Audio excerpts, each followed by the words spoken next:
আসসালামু আলাইকুম রহমতুল্লাহ। Welcome to Hridoy learning school.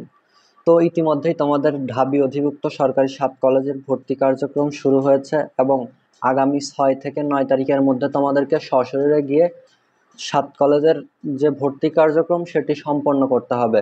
তো তোমরা এখন অনলাইনে সিআইএফ ফর্ম কিভাবে পূরণ করবে, তো এই নিয়ে আজকে বিস্তারিত আলোচনা করব। তোমরা যারা ভিডিওটি দেখছো তোমাদের অনুরোধ প্রথম থেকে শেষ পর্যন্ত দেখার জন্য।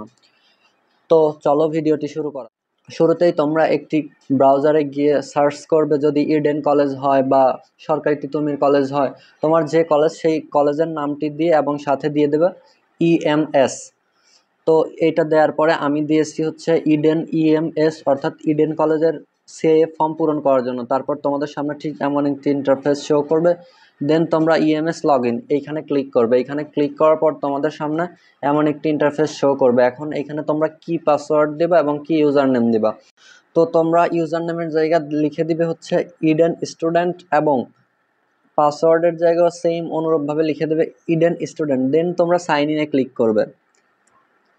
সাইন ইনে ক্লিক করার পর তোমরা ঠিক এমন দেখতে পাবে। তারপর তোমরা কি করবে, তোমরা এখানে অ্যাডমিশন নামক যে বাটনটা রয়েছে এই অ্যাডমিশন বাটনে ক্লিক করবে। অ্যাডমিশন বাটনে ক্লিক করার পর তোমার এখানে নতুন আরেকটা অপশন শো করবে, ক্লিক ফর নিউ অ্যাডমিশন। এইখানে ক্লিক করবে। এখানে ক্লিক করার পর এখন তোমার গ্রুপ, তোমার ডিপার্টমেন্ট এবং তোমার HSC honours DU NU roll, তারপর হচ্ছে চেক ফর অ্যাডমিশন এইটাতে ক্লিক করবে। এখানে তুমি তোমার গ্রুপটা দিয়ে দেবে। গ্রুপ দেওয়ার পর তোমার ডিপার্টমেন্ট দেবে। ডিপার্টমেন্ট দেওয়ার পর তোমার এইচএসসির রোল দিলে তুমি, তোমার যেহেতু ওইগুলো নেই তুমি এইচএসসির রোলটা দিয়ে দেবে।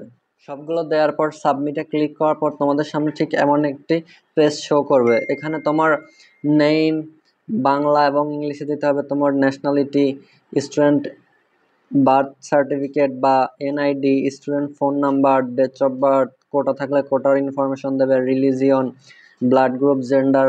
দেন তোমরা তোমাদের পিকচার দেবে। এখানে পিকচারটি 999 কেবির মধ্যে থাকতে হবে।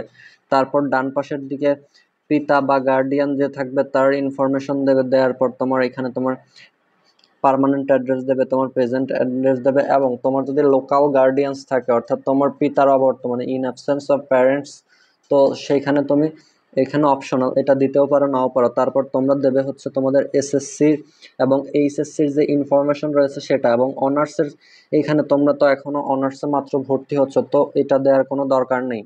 আর এখানে যে সাবজেক্ট সিলেক্ট, এই সাবজেক্ট সিলেক্টটি এখনো শুরু হয়নি। ইডেন কলেজের আগামীকাল অর্থাৎ 6 তারিখে আপডেট আসার পরেই তখন তোমরা সাবজেক্টগুলো দেখতে পারবে। তারপর তোমাদের সব কিছু ফিল আপ করা হয়ে গেলে এখানে তোমরা তোমাদের সাবমিট বাটনে ক্লিক করে সাবমিট করে নেবে। আশা করি তোমরা সম্পূর্ণ বিষয়টি বুঝতে পেরেছো। দেখা হবে নতুন কোনো ভিডিওতে। ততক্ষণ পর্যন্ত সবাই ভালো থাকো, সুস্থ থাকো। আল্লাহ হাফেজ।